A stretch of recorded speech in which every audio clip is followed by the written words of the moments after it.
Sairam and welcome as you join us on this journey entitled The Lifetime Machine.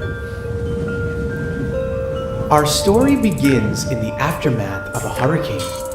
The hurricane has ravaged our little town, its flooding waters washing away both property and hope.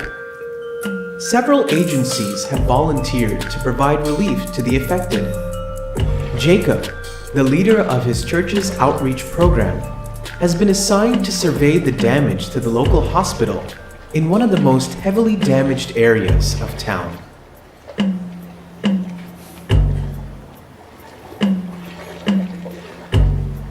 As Jacob is surveying the damage to the hospital, 3 more volunteers in charge of debris collection arrive on the scene.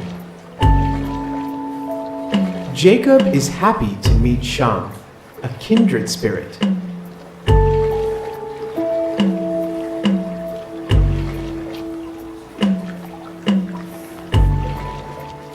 Both men feel united by their sorrow over the disaster, as well as their resolve to help overcome it. Just then, the doctor who works at the hospital returns.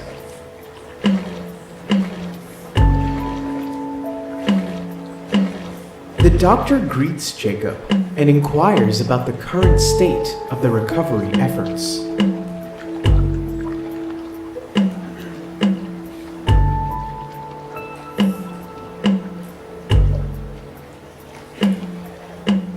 The doctor's spirits are lifted on being reunited with his instrument, and he feels a renewed sense of purpose.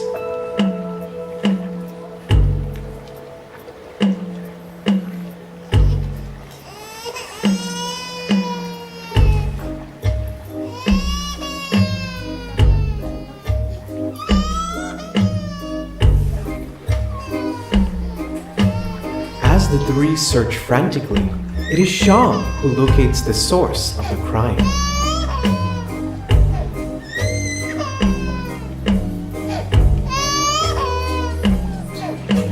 Confusion reigns supreme as the 3 men try to make sense of this unexpected turn of events. All this pandemonium does little to quell the baby's agitated cries. Finally, the doctor steps forward.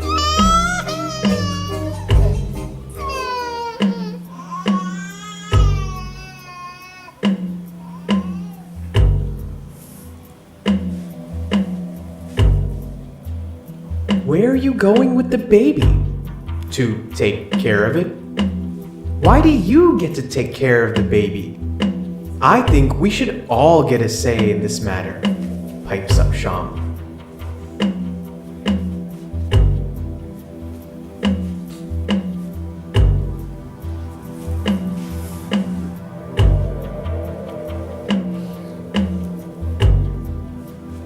Their arguments devolve from who should take the baby to how it shall be raised. I shall raise him. What? I believe that I should raise the baby. I am a doctor. I should be the one to raise the baby. Soon, their arguments turn to their belief systems. A baby raised in the Hindu faith would enjoy a plethora of gods and would be spoiled for choice. Blasphemy! There is but one God who sent Jesus Christ to atone for our sins. The child should be raised a Christian. I have no patience for religion. Gods are mere constructs arising from the minds of others. Instead, the child should be taught to trust in its own rational mind. And then their arguments get personal. A Hindu? So, are you going to raise the baby to be a warrior, or a priest, or a merchant, or a mere servant? What? Are we role-playing in World of Warcraft? A Christian? Ha! He would just join a missionary and try to convert people to Christianity. I would rather raise him as a Hindu and worship Jesus. What's one more God when you already have 1,000? All your gods aren't going to feed him when he's hungry. That's a real world problem that I'm more concerned with. You faithless heathen. You would curse this child to an empty existence devoid of higher purpose? And not to mention, the child would never know the taste of laddu. The feelings of unity from earlier, in the face of the disaster, now lie shattered by the arrival of the baby. Wait, what's that strange sound? The three men look around for the source of this new interruption.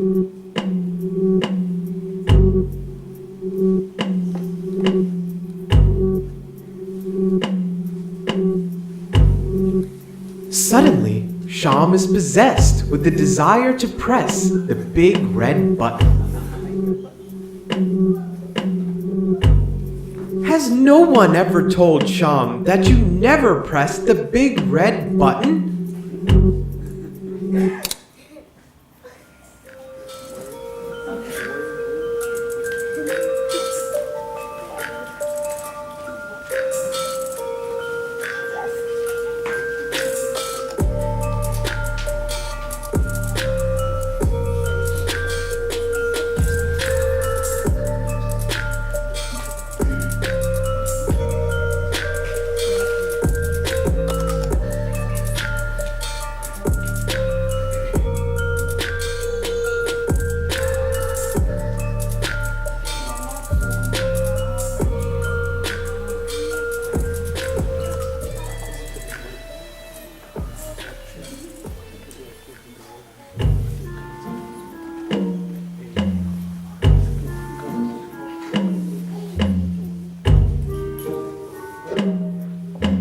Jacob, Sham, and the doctor are still unaware that something strange is afoot. Suddenly, Jacob notices that the baby and its basket are missing.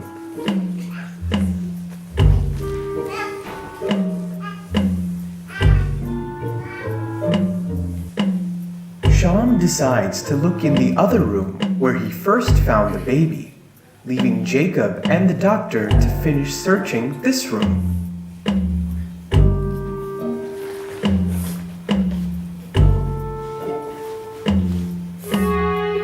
Shock, the two men realize that the other isn't a man anymore.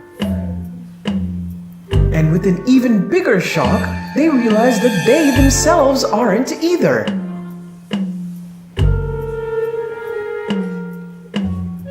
It appears as though the strange glowing box has transformed not just their bodies, but also their surroundings.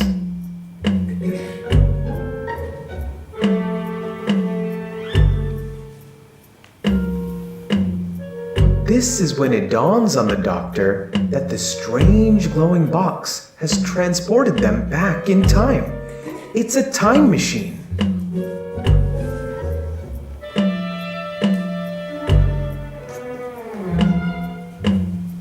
Guys, don't you see? This is no mere time machine, but a lifetime machine.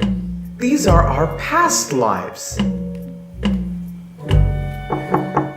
At the sound of the knocks, Sham, Jacob, and the doctor snap into their past lives.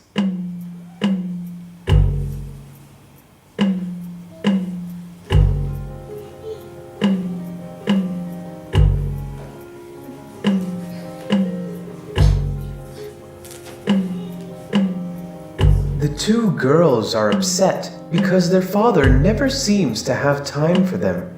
He's always too tired. Just as father is inquiring about mother's health,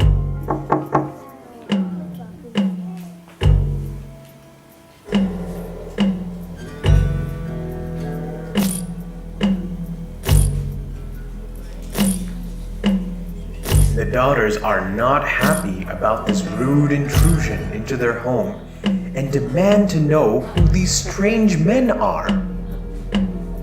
You don't know who I am? I run the biggest and richest farm in these here parts. Your ma and pa work for me, but they seem to have forgotten where their loyalties lie. So I've come to your shack with my muscular friend, Tiny, to teach them a lesson.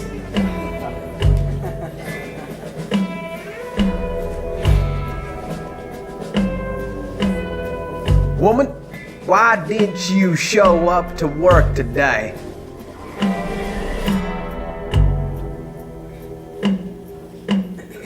I don't care if you're sick. Your job is to carry the water buckets from the river to the farm. Because you did not show up for work today, I lost 2 bales of crop. Tarnation!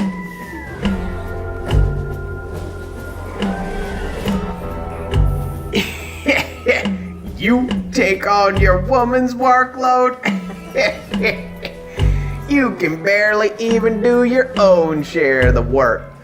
Just today, I saw him stumbling over himself as he carried them buckets and spilling all the water on himself. He can barely even stand upright.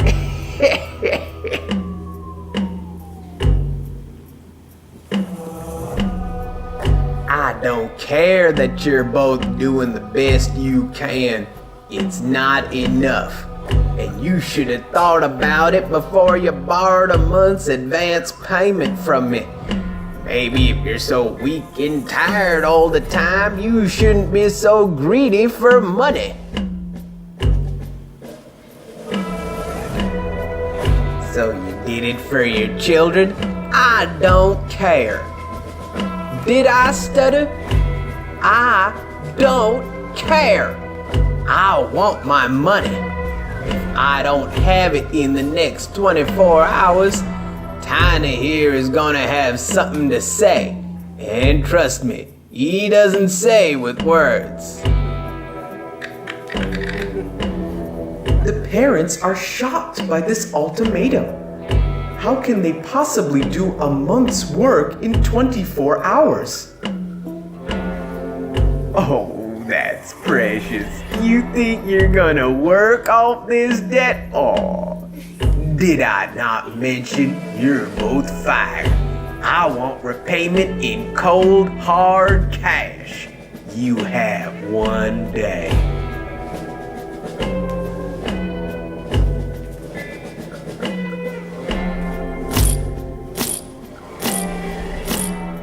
Still unaware that their daughters were listening in the whole time, the poor parents discuss their plight.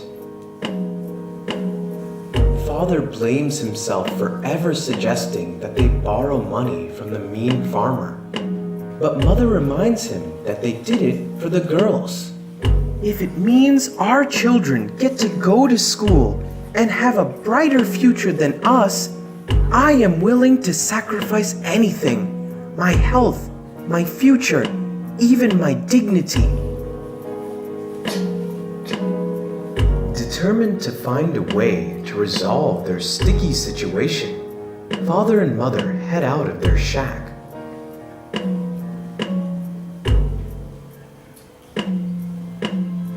Can you believe how mean that farmer was? He was so rude to our poor parents. Yes. And now we know why Mother and Father are always so tired.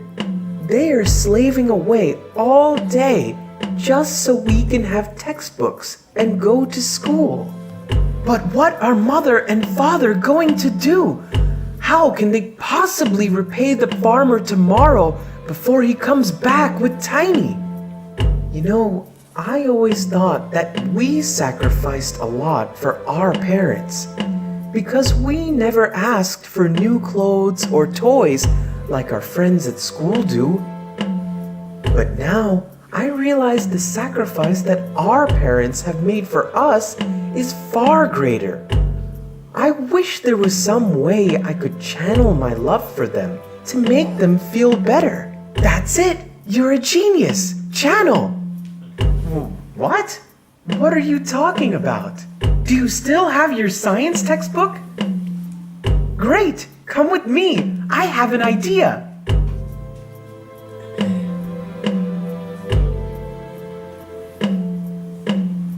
The following evening, Mother and Father are at their wits' end, having found no way out of their predicament, and time's almost up.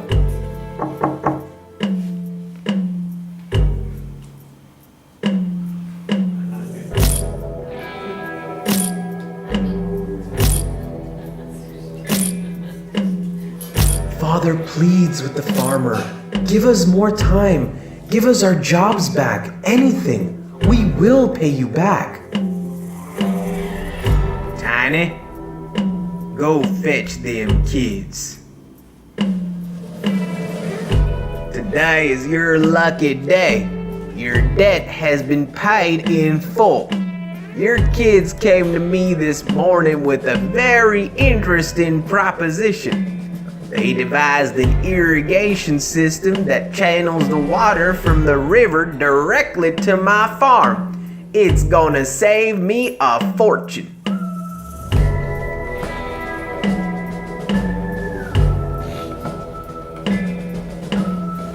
In a single day, they have made me more money than you two have or ever will. I hope I never have to lay eyes on you lot again. Consider our business concluded. Tiny, heel.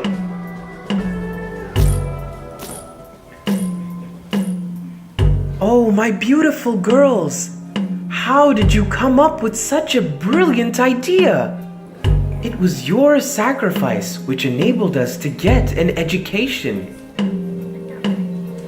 I now see that being a parent means putting the needs of your children first, sometimes at the expense of your own beliefs.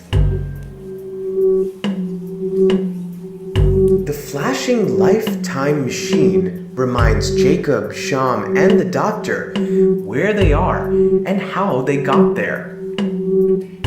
Eager to get them back to their lifetimes, Sham scrambles forward to the big red button.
What's this? Horns?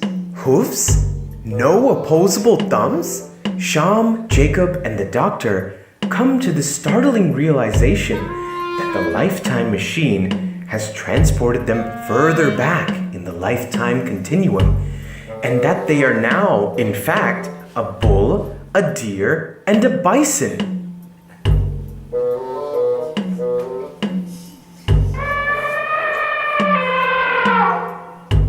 The sound of the elephant trumpeting snaps them back into their past lives.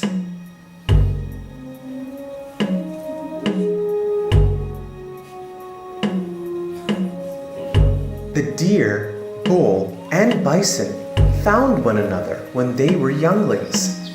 Each had been separated from its herd and were lost and alone in a large and scary jungle. The motley crew stayed together through it all, moving from pasture to pasture, standing back to back, because it gave them a sense of comfort and safety.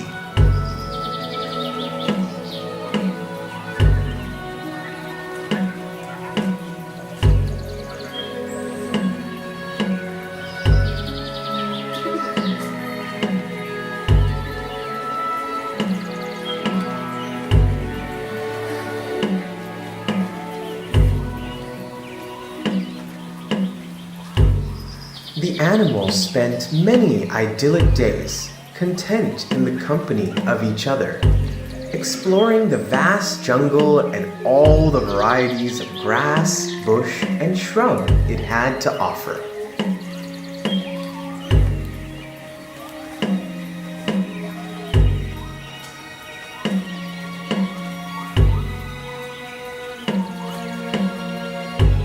But, as they say, familiarity breeds contempt, and soon little weeds of discord began to crop up amongst the three grazing buddies.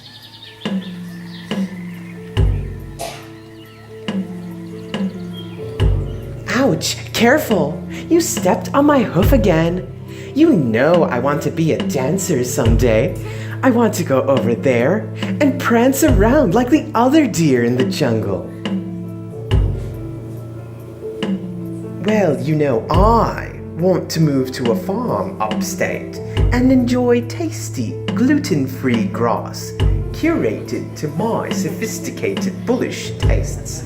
I'm tired of eating this wild grass all the time. It makes my tummy feel funny.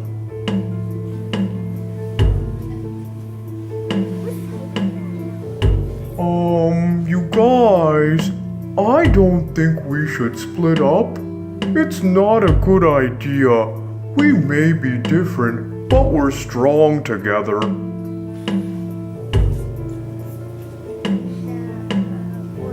You're right. We are different. I am a deer, the most nimble, fleet-footed, and graceful creature in these lands.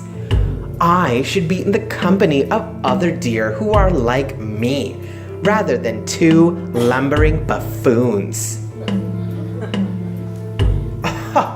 Lumbering, my dear, I will have you know that I am a civilized farm animal by nature. You two are wild animals, uncouth savages even. Take Bison here. He never washes and grooms his hide. Bison, old chap, would it kill you to wash the bugs out of those lovely tresses every now and then? Hey, who are you calling a savage? That's just unnecessarily mean. I have dreams and ambitions too, you know. I have always wanted to be a part of the annual migration to the Great Plains along with my bison brethren. The only reason I've never gone was because I wanted to stay with you two. Then maybe you should go. Maybe I will. And perhaps I will too. Fine. Fine. The three turned their backs on each other yet again, but this time to head off their own separate ways. I'm off to the reindeer auditions. I hear the part of Prancer is available. Lush meadows and utterly well-endowed cows. Here I come. And I'm off to take part in the bicentennial pilgrimage to the Great Plains. Unbeknownst to the newly separated trio, this was precisely the moment that a hungry lion had been waiting for.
as the three friends lay fearful eyes upon one another. They do the one thing that got them through their early years together and stand back to back. Terrified though they are of their impending doom, they take comfort in the familiarity of each other's company. At least they'll be together at the end.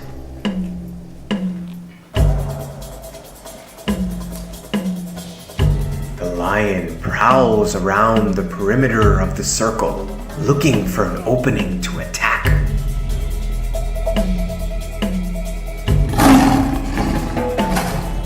Thwarted once, the lion tries for another opening.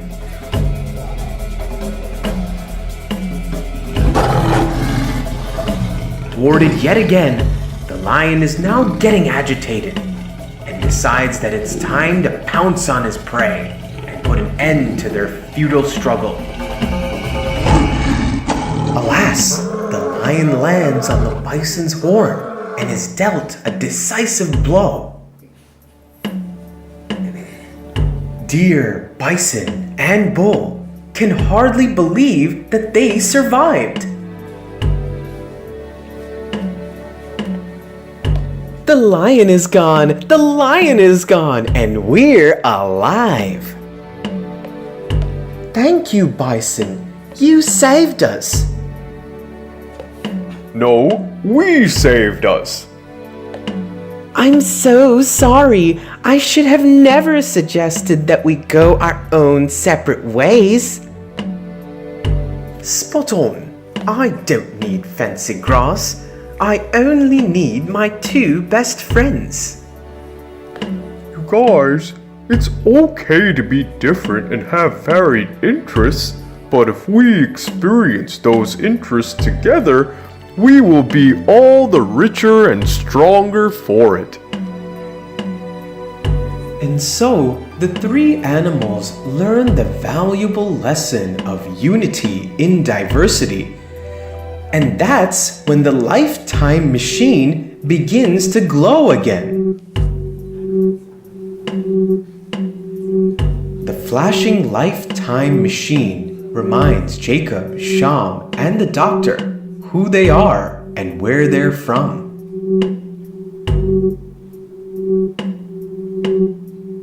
Eager to get them back to their lifetimes, Sham, the bull, lumbers forward to stomp on the big red button.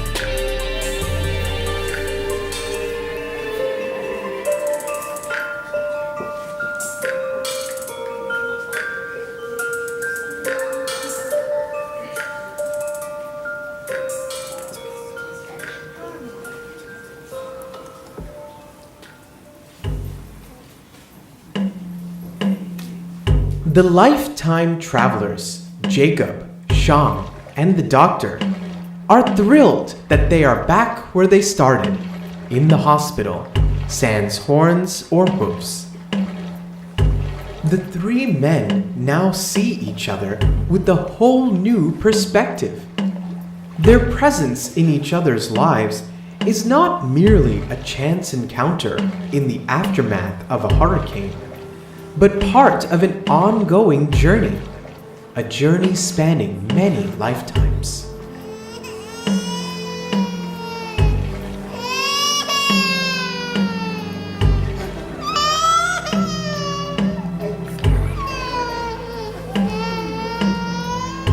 The path before them is now clear. United, they must raise this child as their own. Yes, the recent lesson from their distant past has shown them the value of sacrifice. For sacrifice must guide their choices as guardians of this child. and their diversity of beliefs, united by a common thread of love, would provide this child with the discrimination necessary to navigate the challenges of life. You found her, my baby! Huh? Thank you so much, kind doctor. The rising waters trapped my wife and I on the floor below, and we were so worried about our baby. It felt like we were separated from her for a lifetime. I'm so glad you three gentlemen were there for her. I wish more people did what you brave volunteers do. Thank you for your service.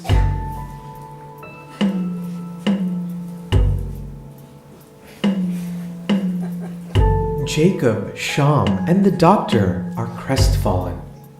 The sense of higher purpose they felt mere moments ago now lies shattered with the departure of the baby. Hold on, there is still hope. The lessons we learned are timeless, lifetimeless even. There are many children in this world in need of love and guidance, and we could be the ones to provide it. Yes, we could volunteer our time at orphanages and foster care homes. That's a great idea. After all, we've seen that we work well together. Are you with me? Over lifetimes. So, on this auspicious occasion of our beloved Bhagavan's birthday, let us remember to follow our Lord as He guides us on this journey across lifetimes.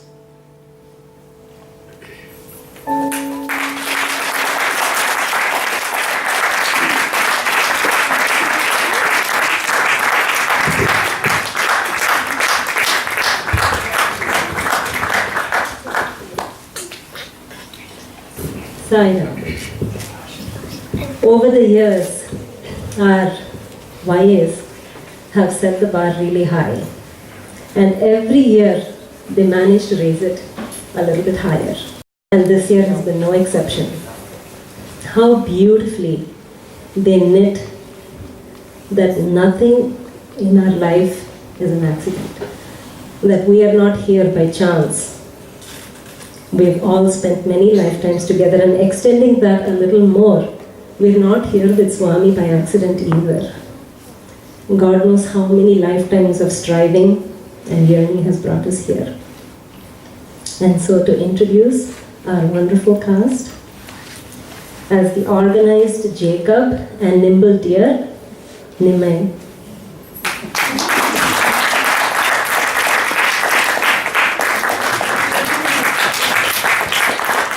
And as the mischievous Sham, we have Sai Kiran.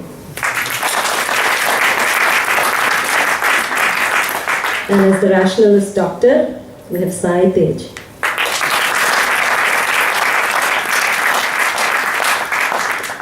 And our own Group 4, Group 3, Group 4 SSC student as the sweet doctor and Jacob, Manisha.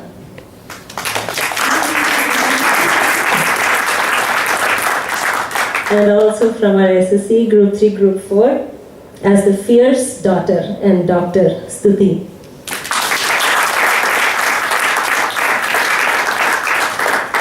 And as a gentle and sacrificing mother, Shalaka.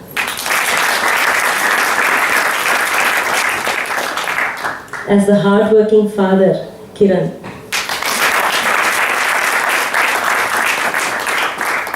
And our own Srishti as muscular tiny.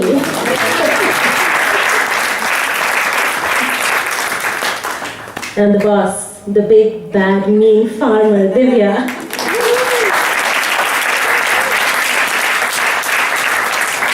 The thoughtful bison and Dr. Saya Ashok. As the sophisticated bull and Sham, Ajit.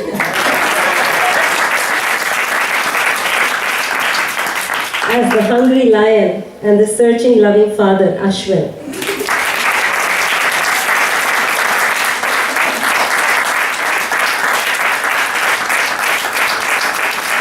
And they did it all with so much humor. They made us laugh too amidst all these high ideals and concepts. A big hand to our YAs.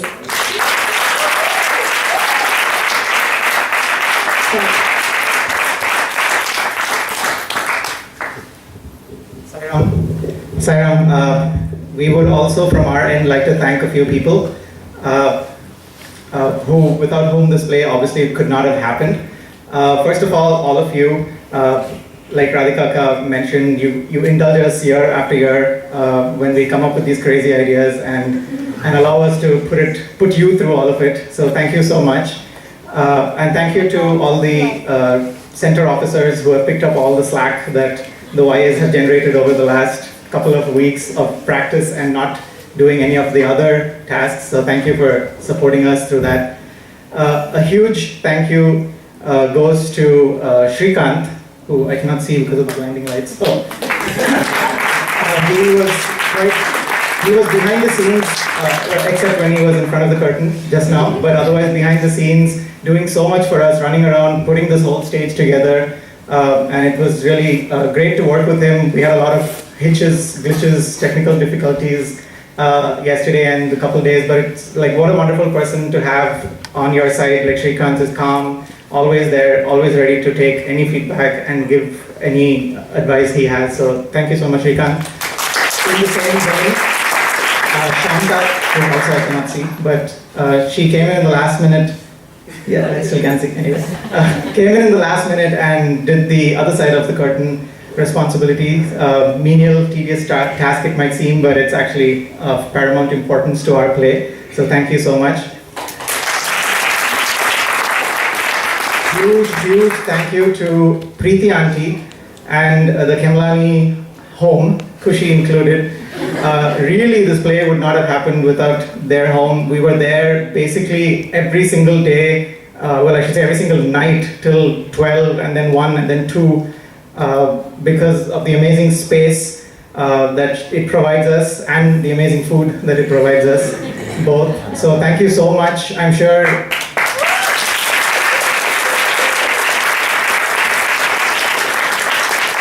most of the YA projects, programs, everything that we put together would not happen quite as smoothly without the Kemlani home. So big thank you to y'all. You know, with clapping. Yeah, Stuti and Manisha's parents. We need to call them out. Not call them out. We need to prop them up, because they've really supplied their wonderfully talented children. And we put them through a lot of late nights. Dropping them off all the way. I mean, both of them, I don't know why you guys picked houses so far away, but anyway, whatever. We won't hold that against you all. Thank you so much for putting up with our crazy play schedules. And then, this is a big one for us. He couldn't be here today because he has other more important things going on, I guess, like getting married. But Brother Jay, who was the narrator of the entire play, and not just that, he was every single voice that you heard in that entire recording was all from Jay. So wherever you are, Jay, probably strapped to an armchair somewhere above Europe, I'm guessing. I'm sure you're feeling a huge surge of love right now. So thank you very much. Speaking of love, of course, Swami.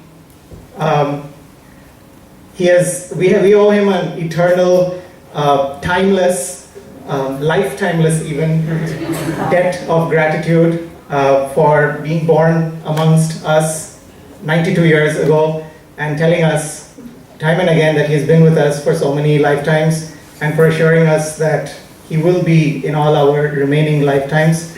So thank you, Swami. Happy birthday to you, Swami, and happy birthday to all you Swamis. Thank you.